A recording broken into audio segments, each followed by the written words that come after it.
the NHS.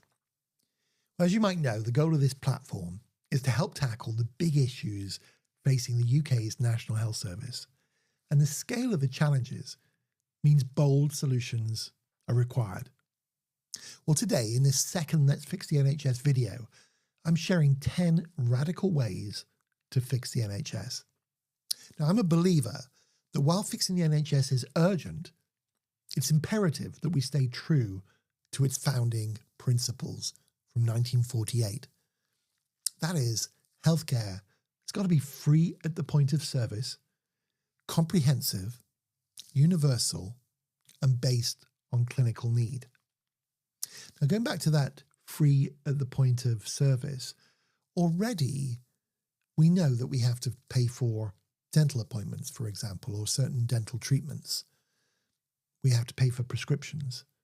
So we know that in some ways that principle is already breached.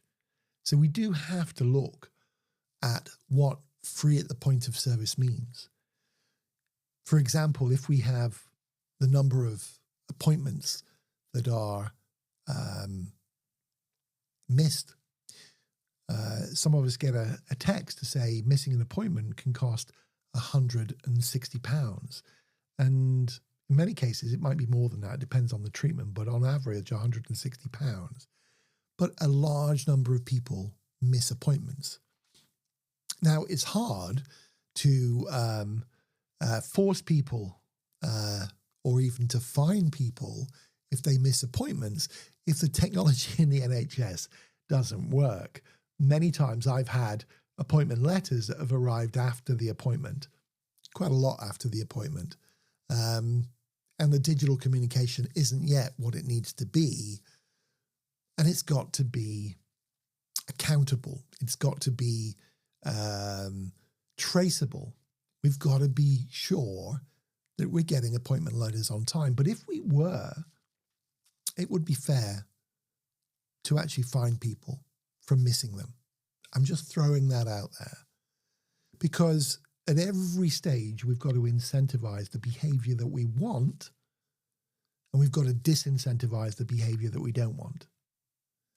So on this platform, we'll discuss all of those things and more. But let's dive in.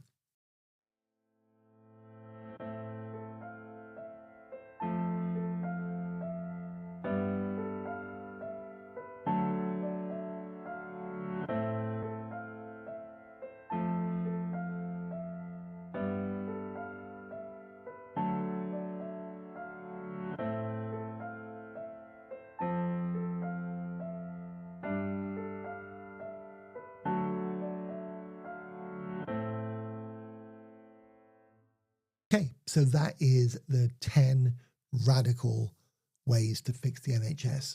I mean, some of them are not that radical, to be honest, but okay. So the NHS is on life support, but it isn't too late to save it. There are bold ideas. Some of these ideas are bold, and you might say they're controversial, but the NHS was built on radical thinking. What's stopping these changes? Well, leadership that's too cautious, bureaucracy that stifles innovation, and a public that's often kept in the dark. The solution? Well, we need a movement. We need a groundswell of support from people like you. Which of these ideas resonates with you? Which have we missed? Let's start this conversation. Please comment below, subscribe to the channel. You can subscribe to it on YouTube, and I'd really appreciate if you do that. But also go on to letsfixthenhs.help, where you can subscribe to the newsletter and you can join the conversation. You can comment on the videos or the blog posts. Together, we can do this.